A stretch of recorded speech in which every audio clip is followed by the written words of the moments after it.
And then the ordinary boundaries of culture and of body dissolve into a much larger realm, the imagination. And it is this imagination that I think is the place to put our attention. The imagination is a dimension of non-local information. Quantum physics is now moving towards securing the idea that in some kind of a mathematical superspace, all particles in the universe maintain a kind of super state of connectivity called Bell's non-local connectivity. What this means to me is that the imagination is literally another dimension, a dimension that is non-local. Now, the mind, the animal mind, the human mind, the Paleolithic mind, evolved as a master coordinator of sensory data coming into the body from the senses about the level of threat and danger in immediate three-dimensional space. That's the mind's evolutionary function, to preserve the body, to preserve the genetic stream of unfolding by detecting and avoiding threat. And so our minds have evolved in the same way that water takes the shape of its container. Our minds have evolved to take the shape of three-dimensional space and time under cultural and environmental pressure. Well, we've paid a huge price for this. It probably also has ensured that we're here this afternoon to discuss it. But it's been a long time since the instantaneous reflex to bash the brains out of anything moving near you that's unfamiliar has served us well. You know, I mean, that got old 12,000 years ago. The entire enterprise of civilization has been about something else.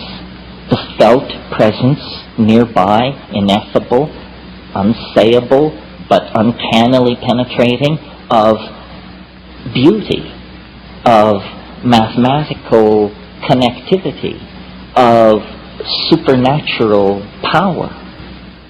And so these are the things, the exploration of which, the singing about of which, make us human beings. The exploration of the universe of the unseen is the business of human beings. It's why we are the way we are. It's why we will be the way we will be. It's how we got where we are. How is it done? It's done by dissolving ordinary cultural boundaries, by perturbing consciousness, and by paying careful attention to the results and attempting to build models therefrom.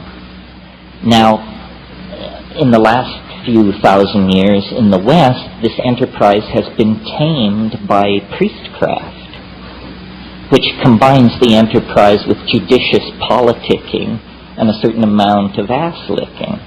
Before that, the enterprise was untainted by such secular concerns. It was full force forward into the unknown, and this is the great era of shamanism. And what is shamanism but philosophy with a hands-on attitude? Philosophy not made around the campfire, but philosophy based on the acquisition of extreme experience. That's how you figure out what the world is, not by bicycling around in the burbs, but by forcing extreme experience. The reason people refer to psychedelic endeavors with the vocabulary of travel, taking a trip, and so on, is because that is an extreme endeavor. It's the same endeavor. It's the leaving behind of the values of your own culture. You know, take nothing but a change of clothes, fly to Benares, and take up residence at Dasasamid Ghat among the Charas sadhus, and I guarantee you, whether you resort to psychedelics or not, you will experience boundary dissolution, a reorienting of categories, and a reframing of your perspective on your life and your being. So extreme experience is the necessary key. This is true in all forms of endeavor. I mean, if you want to understand the atom, you have to smash it. Sitting around looking at it, it will never yield its secrets. You have to smash that sucker to bits and then collect the pieces and then examine exactly how it all came apart. In the same way, and without going too far afield for the pun, we must smash ordinary consciousness, get smashed, and then look at the pieces flying in all directions and say, gee, I didn't know minds could do that.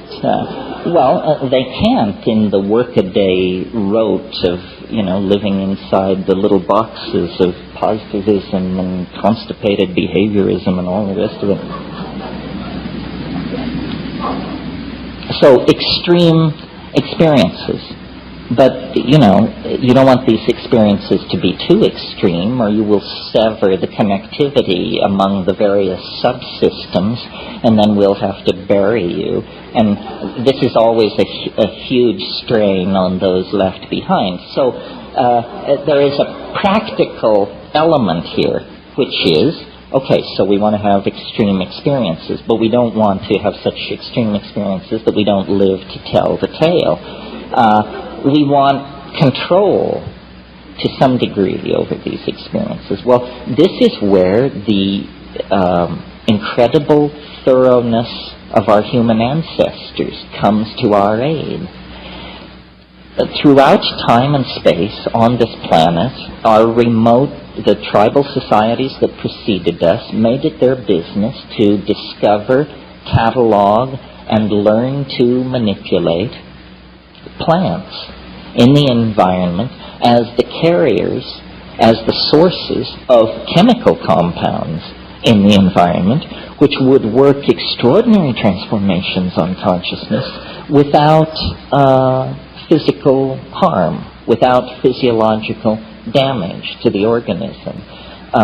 And of all the many techniques, ordeal, abandonment in the wilderness, sexual abstinence, hanging by your pectoral muscles from hooks in the sun for days, all of these sorts of things. Of all of these methods, psychedelic plants and their judicious use is arguably the most effective, the most effective and the least invasive and the most likely to produce negative long-term consequences.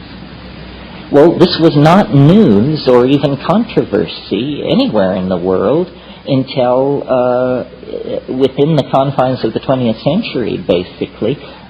The presence of these substances and plants began to alarm the order-keeping forces of the high-tech industrial democracies. Issue separate from the issue of stimulants and depressants. It's an issue separate from the issue of addiction and dependency. These things are not stimulants or depressants, and they do not cause addiction or dependency. What they cause is what I'm advocating, a fundamental revaluation of cultural values. Because culture, as we're practicing it currently, is causing a lot of pain to a lot of people and animals and ecosystems, none of whom were ever allowed to vote on whether they wanted this process to go in this direction. We do not feel what we are doing. Remember, I spoke about the primacy of the felt moment of experience. If we could feel what we are doing, we would stop doing it. But between us and the consequences of our action, there are endless veils of political rhetoric, stultification, denial,